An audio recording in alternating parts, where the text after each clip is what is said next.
Hello दोस्तों, आज हम लोग बात करते हैं सीबीसी यानी कि कंप्लीट ब्लड काउंट।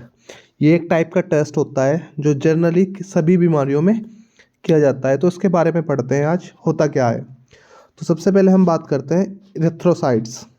इरिथ्रोसाइट्स क्या होती है? एक टाइप की आरबीसीज होती है इरिथ्रोसाइट्स। आरबीसी को हम इरिथ्रोसाइट्स भी बोलते हैं। और हमारे ब्लड में जो उसकी नॉर्मल रेंज होती है वो 4.5 से 5.5 मिलियन पर क्यूब होती है।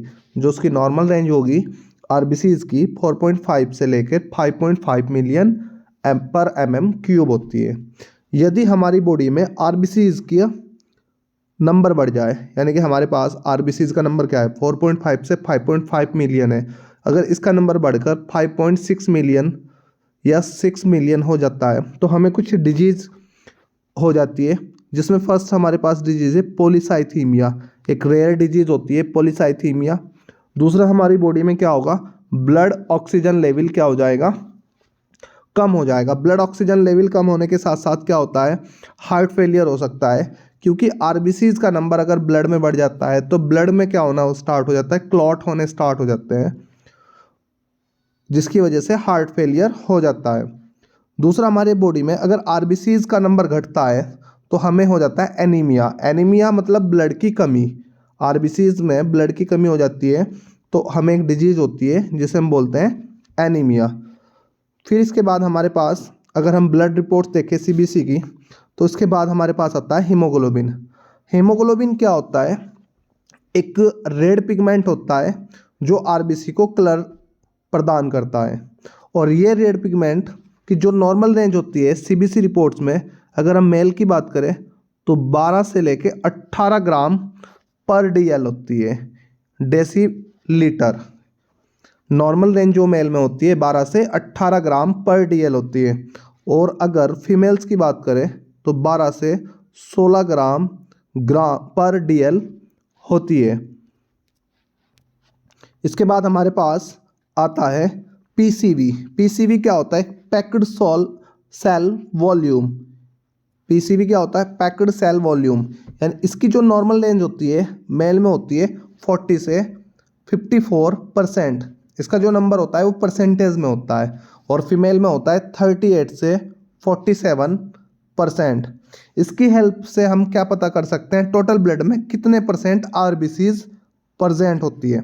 यानी कि जो भी टोटल ब्लड होगा उसमें कितने परसेंट हमारे आरबीसीज है, हम उसका पता कर सकते हैं। तो आरबीसीज टोटल ब्लड में पता करने के साथ साथ इसमें हम क्या देखते हैं, यदि पीसीवी का नंबर इंक्रीज होता है तो पॉलीसाइथीमिया नाम की डिजीज होती है। अब आप कहोगे कि पॉलीसाइथीमिया पहले भी पढ़ी है, तो यहाँ पर क्या हो रहा है, हम आरबीसीज का नंबर ही पढ़ रहे हैं। तो आरबीसीज के नंबर की वजह से हमें डिजीज भी वही होगी जो हमें आरबीसीज में थी। तो इससे अगर पीसीवी इंक्रीज होती है तो पॉलीसाइथीमिया।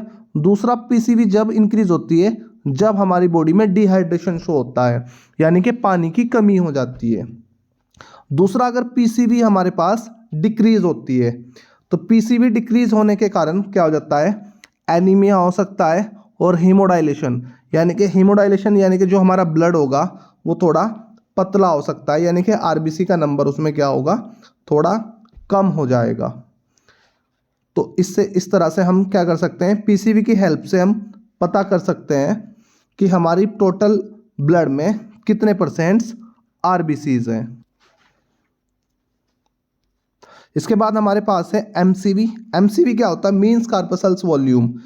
यानी कि हमारी आरबीसीज का आयतन और आकार, यानी कि उसका जो वॉल्यूम है और जो साइज है उसका पता कर सकते हैं एमसीवी की हेल्प से। तो इसकी जो नॉर्मल रेंज होती है वो 80 से 96 फेमोलीटर। ये एक इम्पोर्टेंट यूनिट है जो बहुत सारे एग्जाम्स में भी आती है, फेमटोलीटर। ठीक है, एफ एल, यानी जो उसकी नॉर्मल रेंज होगी वो होगी 80 से 96। और इसमें आरबीसी का हम क्या करेंगे, तो साइज और वॉल्यूम उसका पता करते हैं हम। इसके बाद हम एमसीवी, हमारे पास एमसीवी अगर इंक्रीज होता है तो हमारे पास क्या होगा, मैक्रोसाइट्स हो सकता है। और एमसीवी अगर डिक्रीज होगा तो माइक्रोसाइट्स हो सकता है। इसके बाद नेक्स्ट टर्म हमारे पास आती है जो ब्लड रिपोर्ट्स में हमें देखने को मिलेगी, एमसीएच। एमसीएच का मतलब होगा मीन्स कार्पुसुलर्स हीमोग्लोबिन, जो उसकी नॉर्मल रेंज होगी वो 27 से 33 पिकोग्राम होती है।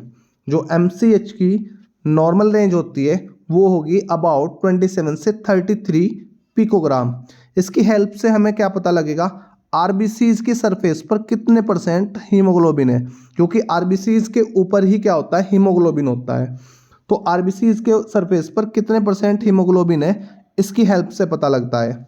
यदि MCH का साइज इंक्रीज हो रहा है, MCH इंक्रीज हो रही है, तो आरबीसी का साइज भी इंक्रीज होता है। MCH अगर इंक्रीज होती है तो हमारी आरबीसीज का साइज भी इंक्रीज होता है। MCH इंक्रीज होने पर मैक्रोसाइट नाम की एक डिजीज होती है, और MCH अगर डिक्रीज हो रही है तो माइक्रोसाइटिक एनीमिया हो जाता है।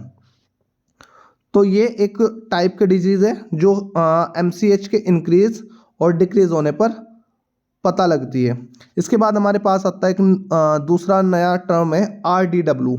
ये क्या होता है, रेड ब्लड सेल डिस्ट्रीब्यूशन, यानी कि रेड ब्लड सेल में कितना डिस्ट्रीब्यूशन है।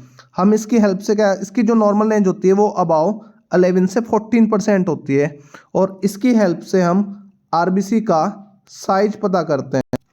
आरबीसी का जो हमारे पास साइज होगा और उसके आकृति में कितना चेंज हुआ है ये पता लगता है।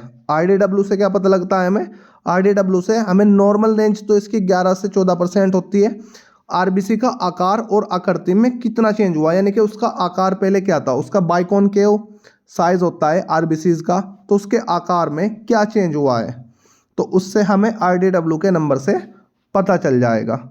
तो ये हमारे पास रिपोर्ट्स है CBC की कुछ इरेथ्रोसाइट्स की। इसका दूसरा पार्ट आएगा आपके पास मोनोसाइट्स का, यानी कि लिम्फोसाइट्स का, तो वो हम आपको अगली वीडियो में बताएंगे। Thank you.